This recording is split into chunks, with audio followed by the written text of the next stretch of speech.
Our abductors were not Nigerians, escaped KEBBI student says. A female student of the federal government college, Berini Yari, Kebbi State, who escaped the attack on the school on Thursday, says she does not think the gunmen are Nigerians.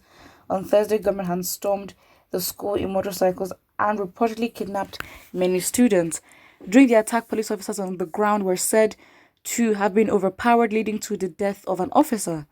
Some teachers were also said to have been kidnapped alongside the teachers.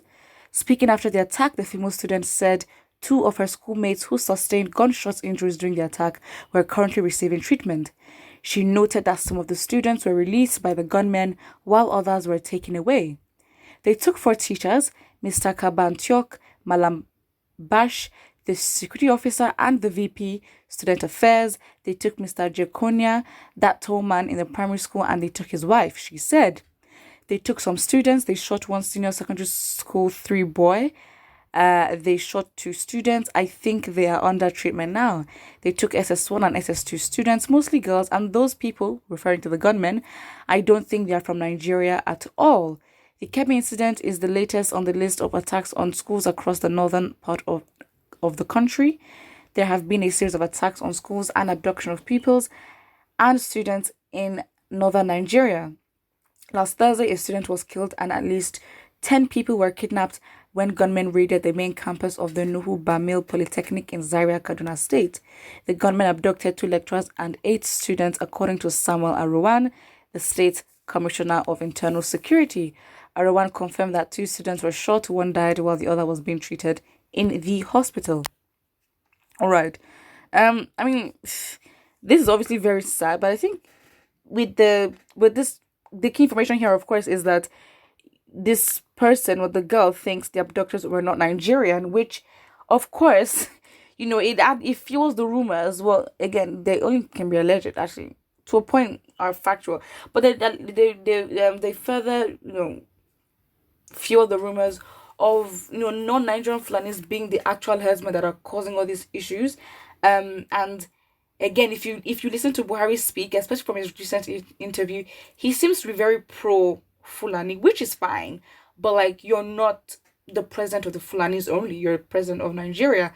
And of course, he seems like he has tight relationships with neighboring countries that have Fulanis, for example, like Chad, Cameroon, what else again?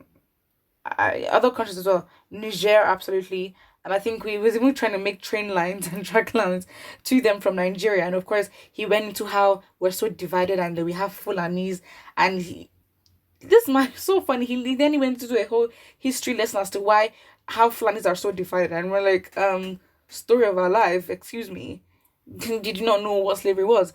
But the fact is, I think because he's so pro-Fulani, Fulanis from neighboring countries, he takes them very seriously.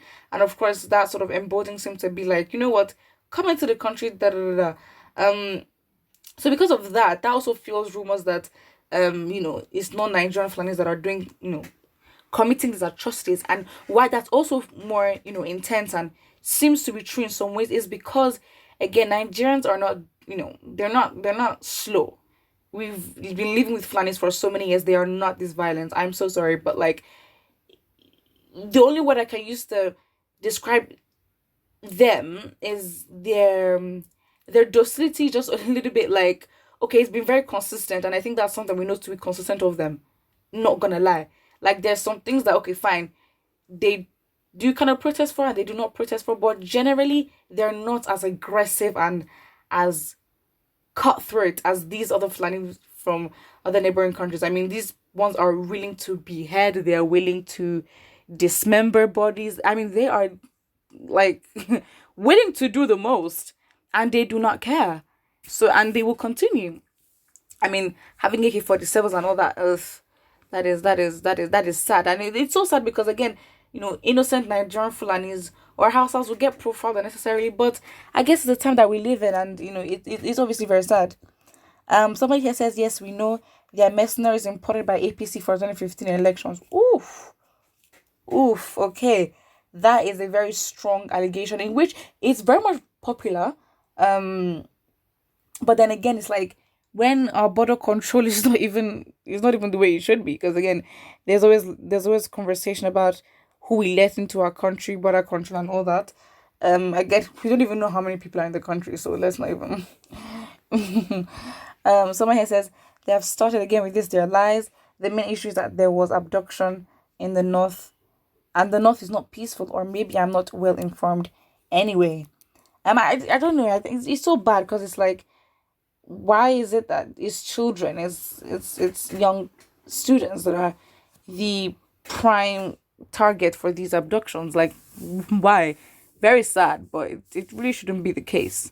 And I don't know the mentality of the north right now, because it's weird. It's weird because the north and the south are like two really different countries in one. Okay, I'm not saying one is better than the other, but I want to go into the psychology of a northerner, because it's like, have they just gone into a like a mentality of hopelessness, where they're like, they're terrorists here that reside here anyway, so let's just even go about our daily lives, and if it's time, it's time. I don't know if that's the kind of mentality, because if you know that killings are rampant, then why are people still in school? Even though, yes, the last like big major one was the kidnap of the Kankara boys, which was like, I think late last year, early this year. That's when the news circulated.